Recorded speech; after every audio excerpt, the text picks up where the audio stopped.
Hi, everybody. This week I got access to the web app beta. Very exciting. And I think it unlocks something very, very interesting. Almost.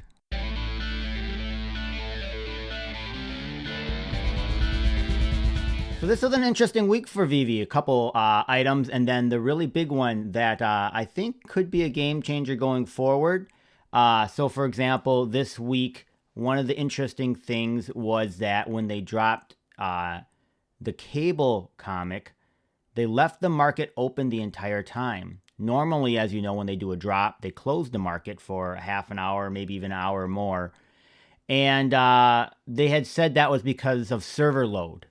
Multiple times they said that the most important thing was the drop experience, and they didn't want the servers from the market to draw away from that. So this is interesting. I think it means that they have scaled that architecture. Does it mean they've kind of decoupled those servers so they're no longer reliant on each other? They just purchased more servers? I guess it doesn't really matter. Either way, it just shows us step by step that they're scaling underneath the covers, and that definitely, I think, bodes well for us. So I was lucky enough to get access to the web beta. Now, did I get access because I have a YouTube channel? I don't know. I know some other YouTube channels that didn't get access, but others did. So we'll see. They said it was random, so maybe it isn't random. So I was lucky enough to get in. A couple interesting things, and then I'll get to the big one that I really think. So it is a lot easier to navigate. It's faster than your phone. The other thing that was annoying is the search still is not quite, the best. You type in Spider-Man and it's showing you things, but it's still not quite right. And I think both on the phone and on the web app, they're going to need to make that search better. And they could just use an autocomplete, I think. So when you're typing in Spider-Man, it kind of figures out all the different collectibles and comics that have Spider-Man in it. And then as you type in more, it gives you less and less and focuses the search, I think would be better. It's very common, and we've seen that.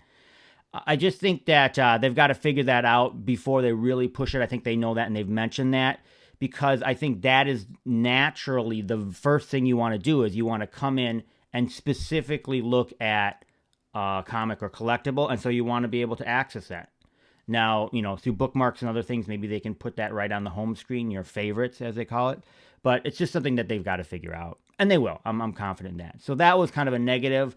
A positive was, for example, you can do different things that you can't do on the phone app. So, as simple as, hey, I want to see all my secret rare comics. That's very difficult, or in fact, you can't do it on the phone app.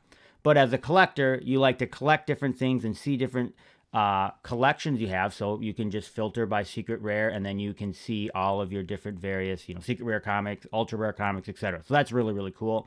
And I do like that. But what is the significant piece? So as you can see here, I'll show you my profile.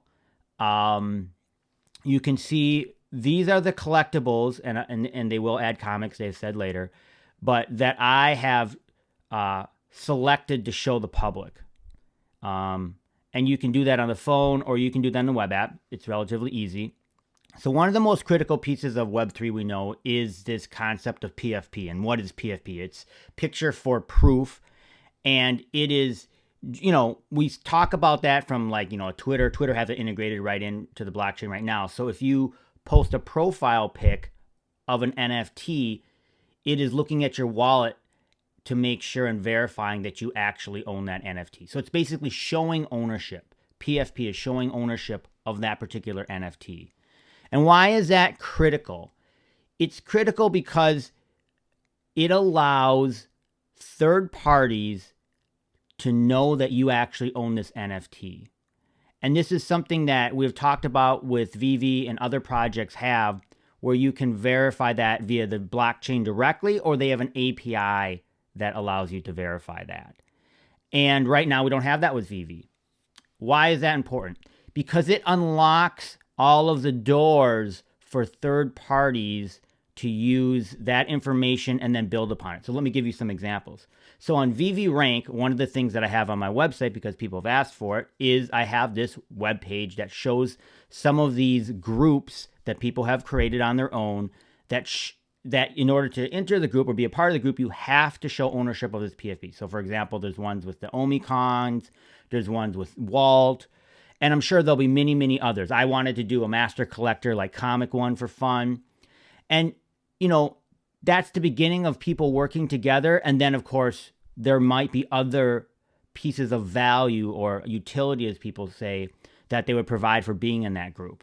But right now, there's no easy way to verify if somebody owns something. In fact, if they were to buy it, show that they owned it, and they send a screenshot, they could sell it the next day and nobody would know.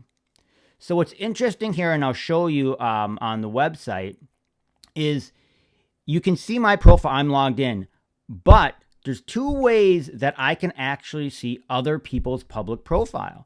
So number one, I can go into the marketplace. I just click on their name, and now look, I can see their public profile. So as you can see, this person has a Walt, and they have it here in their public profile. If you look at the very, very top in the URL, see this long, crazy number? It's called a slug. Each person has a unique slug.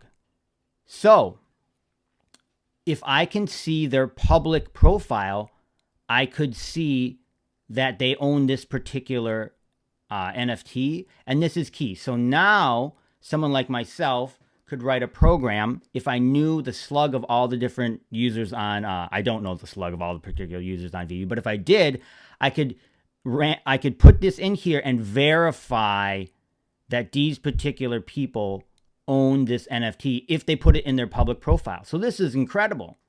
Now I know that Veve will probably enable this through some sort of API, and they've talked about this, but we can't, wait for that. They said that might be months out. We don't know. So for right now, for example, if, and I'm actually going to build some infrastructure here, just finding the time, right?